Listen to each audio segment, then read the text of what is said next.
Olá, pessoal. Aqui é a professora Raquel Castiglione. Vamos continuar falando sobre as regulações renais. A regulação que vamos falar agora é do volume do fluido extracelular e ela está relacionada diretamente com o balanço de sódio do nosso organismo. Então, enquanto a regulação da tonicidade do fluido extracelular está relacionada com o balanço de água, a regulação do volume está relacionada com o balanço de sódio. E isso é importante principalmente para a regulação da pressão arterial, da nossa pressão sanguínea. E um dos principais hormônios envolvidos na regulação do volume do fluido extracelular é a renina. E a renina ela pode ser secretada a partir de diferentes estímulos. O primeiro deles é a inervação simpática.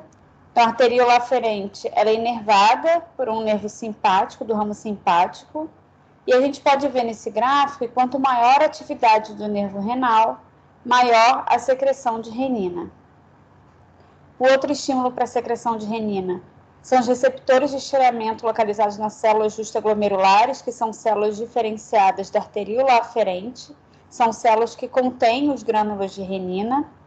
Então, a gente vê que quanto maior for a pressão na artéria renal, menor vai ser a secreção de renina, e quanto menor for a pressão arterial renal, maior vai ser a secreção de renina.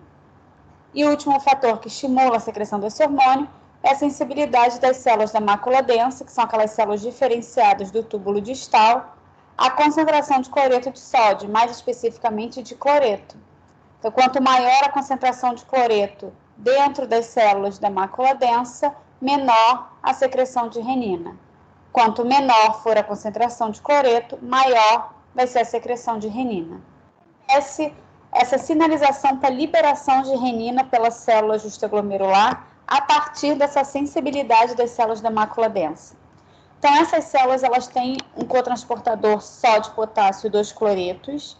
Quando a gente tem uma grande quantidade desses íons na luz do túbulo distal, o que acontece é um estímulo desse transportador.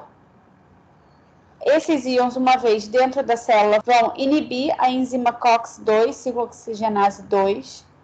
Essa enzima, quando ela está ativada, ela estimula prostaglandinas, que são liberadas das células da mácula densa e vão se ligar a receptores de prostaglandinas nas células justaglomerulares da arteríola aferente. Essa ligação com o receptor estimula a AMP cíclico, que vai levar a uma liberação de renina que está contida dentro de grânulos nessa célula justaglomerular. Então, como a gente viu naquele gráfico, quando você tem uma grande quantidade de cloreto, principalmente dentro da célula da mácula densa, essa via é inibida e a renina não é liberada. Porém, quando você tem uma diminuição da quantidade de cloreto dentro da célula, ou por um bloqueio desse transportador, ou por uma diminuição da atividade da sódio potássio ATPase e redução do gradiente para a entrada desses íons na célula, a gente tem a estimulação dessa via de COX-2, de prostaglandina, e assim liberação de renina. Aqui a gente também consegue ver 3 vias inibitórias da estimulação de renina, da liberação de renina, que é a via da adenosina, se ligando ao seu receptor A1 na célula justaglomerular, ATP e angiotensina 2.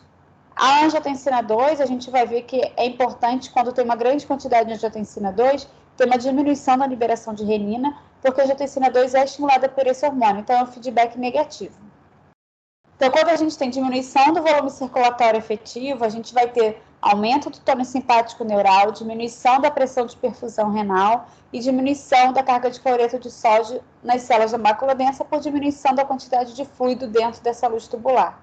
A gente viu que esses 3 fatores aumentam a liberação de renina. Essa renina ela é liberada pelas células granulares do aparelho justaglomerular, que está localizado na arteríola aferente. E a renina converte a angiotensinogênio em angiotensina 1. A angiotensina 1 circulante ela vai ser convertida em angiotensina 2 através de uma enzima de conversão, que é a ECA, presente na superfície luminal do endotélio vascular, principalmente dos pulmões. E a angiotensina 2 vai ter diferentes efeitos no nosso organismo. Por exemplo, estímulo da sede e liberação de ADH, aumento da pressão sistêmica, aumento da secreção de aldosterona. Tudo isso vai levar a uma diminuição da liberação de renina por conta de uma expansão do volume circulatório. Ou seja, o sistema renina-angiotensina-aldosterona ele vai ser ativado quando tem uma diminuição do volume circulatório e ele vai reestabelecer esse volume, inibindo assim a liberação de renina. Então, como eu falei, a angiotensina 2 tem diferentes efeitos nos rins, como aumento da resistência das arteríolas aferente e eferente, sendo seu efeito muito maior na arteríola eferente, com isso promovendo um aumento da pressão hidrostática dentro do capilar glomerular. Vocês vão lembrar da nossa aula de hemodinâmica renal. E esse aumento da pressão hidrostática dentro do capilar glomerular vai fazer com que aumente a taxa de filtração glomerular. A taxa de filtração glomerular aumentada leva a um aumento da quantidade de sódio na luz do túbulo proximal. E a angiotensina 2 estimula também a reabsorção de sódio no túbulo proximal através de aumento da atividade de alguns transportadores de sódio. Então, com isso, a gente tem diminuição da excreção renal de sódio e diminuição da excreção renal de água. Lembrando que no túbulo proximal a gente tem uma reabsorção isosmótica. Então, se a gente aumenta a reabsorção de sódio, a gente vai aumentar a reabsorção de água. Além disso, a angiotensina 2 diminui o fluxo de sangue nos vasos retos, como a gente viu. Isso leva a uma diminuição da lavagem de ureia no interstício medular. Então, isso aumenta a concentração de ureia no interstício medular e diminui a concentração de sódio, o que leva ao aumento do gradiente para reabsorção de sódio no ramo fino ascendente da alça de Henle. Então, a gente tem também um aumento da reabsorção de sódio na alça de Henle. Além disso, a angiotensina 2 estimula a liberação de ADH e estimula o centro da sede. Então, novamente, vai diminuir a excreção de água e estimula a secreção do hormônio aldosterona. A aldosterona é produzida no córtex da glândula adrenal e seu papel no rim se dá principalmente no ducto coletor, através da estimulação da incorporação ou ativação dos canais de sódio que lá existem. Isso aumenta o sódio intracelular e ativa a sódio-potássio TPase. Então, aumenta a reabsorção de sódio. Contrabalanceando o sistema renina-angiotensina-aldosterona, a gente tem o peptídeo atrial natriurético, ou fator atrial natriurético, que ele é sintetizado, armazenado e liberado pelos miócitos atriais em resposta ao aumento de volume circulatório.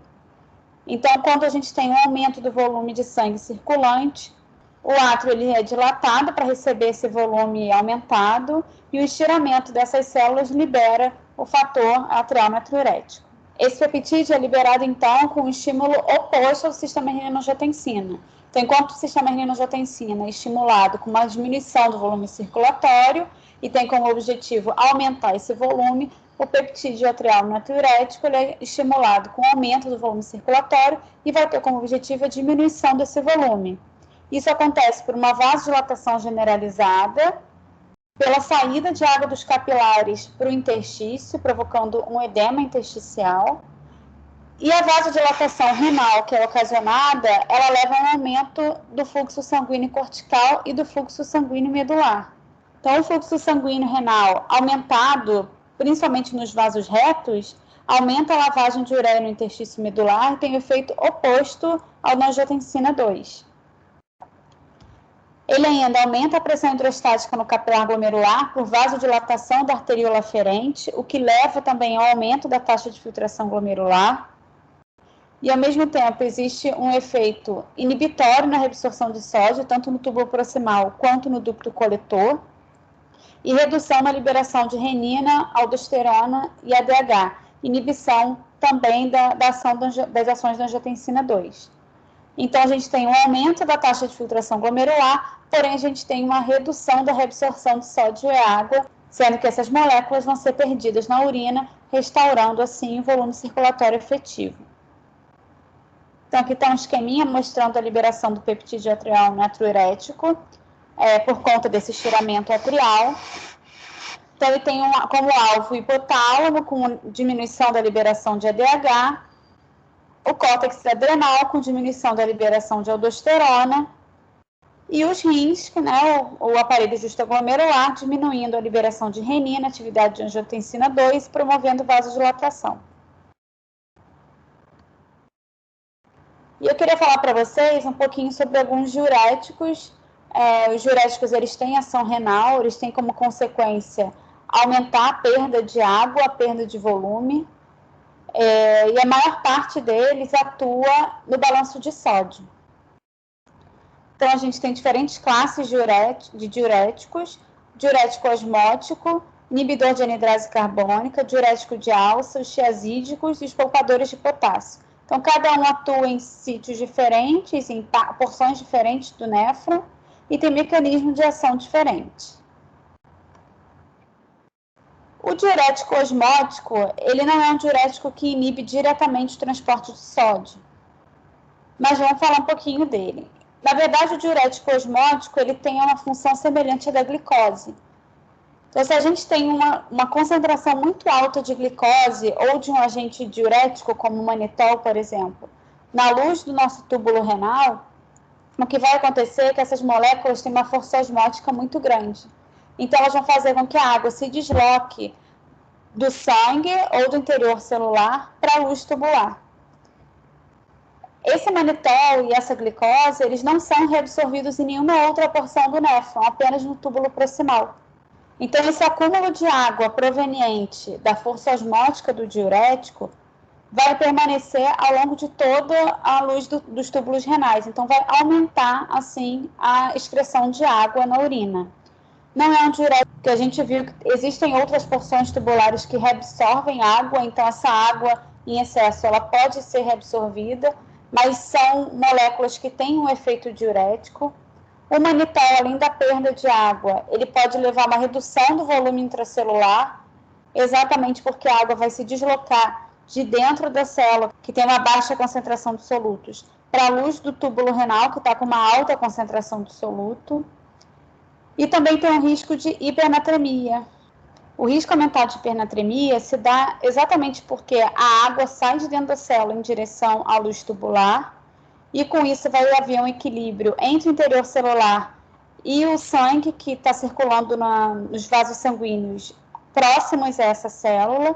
Então, a água vai sair da circulação sanguínea em direção à célula para tentar haver um equilíbrio de osmolaridade entre esses compartimentos, e com isso o nosso sangue perde água concentrando sódio.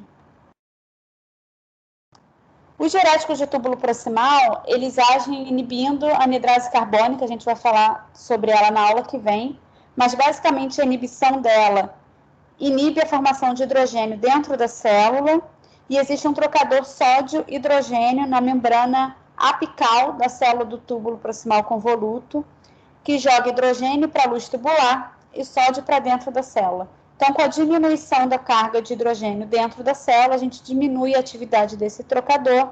Com isso, a gente diminui a quantidade de hidrogênio sendo jogado na luz tubular, a formação de água intratubular e a reabsorção da mesma. Um exemplo de diurético de túbulo proximal é a acetazolamida. É um diurético mais utilizado para controle de outras doenças, então a diurese acaba sendo um efeito colateral. Um exemplo de diurético de alça de Henle é a furosemida.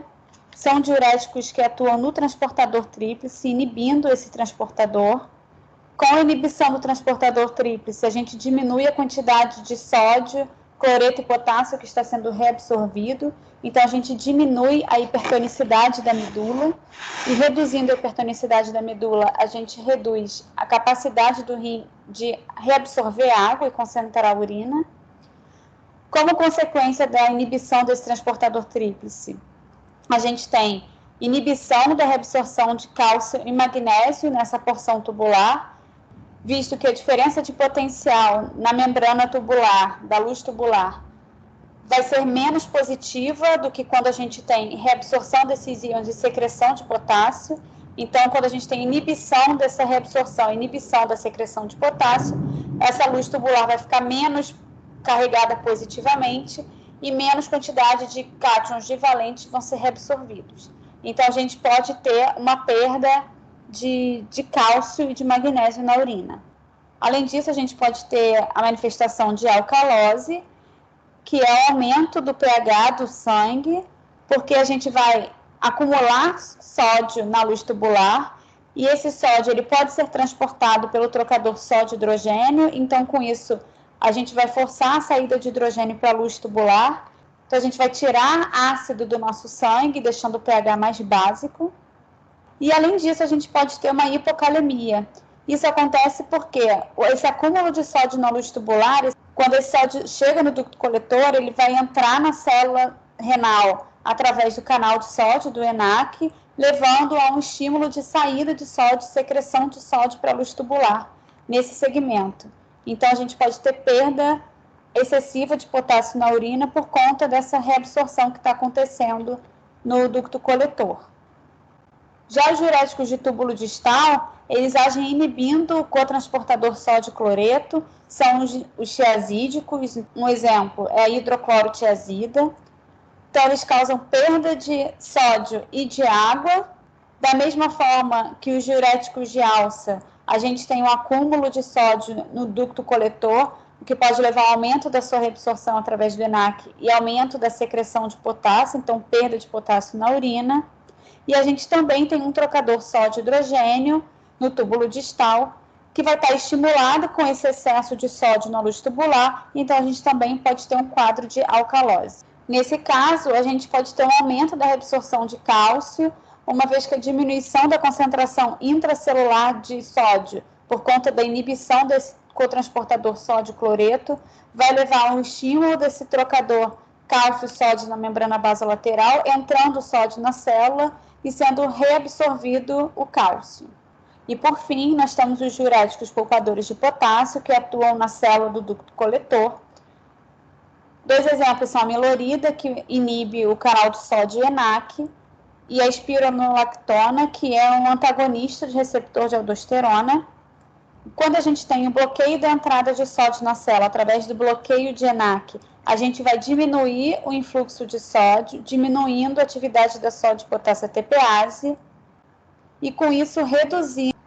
Essa inibição da secreção de potássio pode gerar, inclusive, uma hipercalemia, e a gente também pode ver a formação de uma acidose nesse paciente. Isso acontece porque a gente também tem na célula do ducto coletor, não está aqui representada nessa figura, mas a gente tem um trocador sódio-hidrogênio. Então, a diminuição da entrada de sódio dentro da célula, inibição da criação desse gradiente para reabsorção de sódio, vai inibir também a secreção de hidrogênio. E com isso, o hidrogênio acumula na circulação sanguínea e esse indivíduo pode ter uma acidose. Esse mecanismo de acidose e alcalose, que a gente falou um pouco aqui quando a gente discutiu esses diuréticos, vai ser visto melhor na aula que vem, que é a nossa última aula de regulação, que vai ser regulação do equilíbrio ácido-básico ou regulação do pH pelo sistema renal.